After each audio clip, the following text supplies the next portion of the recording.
Hello and welcome to Do It Like a Dancer. Today I'm going to be talking a little bit about improvisation.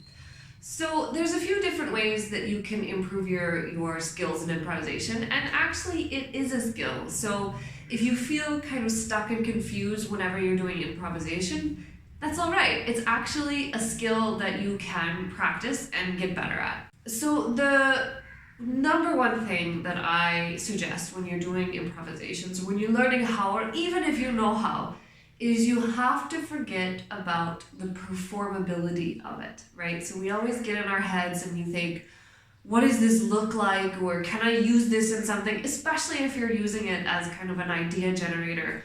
Or you're thinking, maybe I'll put this in a piece, or trying to make up choreography. So you're constantly thinking, is this usable? Can I use this? Is it and automatically that puts on a certain judgment. Does it look nice? Is it pretty? Is it interesting? And all of these things actually really limit what you can do in an improvisation. So the first thing you need to do is completely forget about that and just play with the movement. So even if it is goofy or funny looking or strange or whatever, it's fine because it's helping you generate ideas. The main point of improvisation for me is to quickly move through as many ideas as I possibly can. So later on, let's say if I'm using it as an idea generator, later on then I can kind of get back into it and be like, oh, this was kind of interesting, or I did a thing that was kind of like this, and then I can kind of work in it. But in the improvisation itself, it's not a time to design. It's not a time to go back and figure out. You might, every now and then just be like, oh, I want to repeat that because it was kind of interesting. I want to see how it feels to repeat it. But most of the time, what you're trying to do is just pass through ideas as much as you can. So as you can see while I'm working, sometimes I'm playing with the rhythm of the song, or maybe I'll think, oh, I haven't used my arms in a while, let me do that. Or maybe I'll think, I've been doing a little more floating movements, let's mix that up. Or how about if I try my balance for a while? So basically it's this constant act of just going, well, what's the next idea?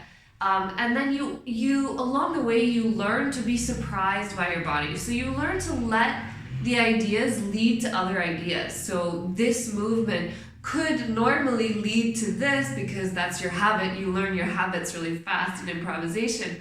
But maybe this time, instead of going up and over, you might go down and follow it wherever it goes. So you kind of have to think of the improvisation as an adventure that you're on, and that you're just there to follow it in whatever direction it goes and let yourself be surprised by it. And again, at the end of the day, practice makes perfect. I say this all the time. So what I suggest is something that I've been doing in the last few days is to just put on some of my favorite tunes in the background and then just play. I can bounce for a little while, but then I just go with the flow in the music and see how many ideas I can move through in a session. And above all, most importantly, forget about the performability.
what you think in the comments. If you have questions, please feel free to let me know. I'll try to get to them.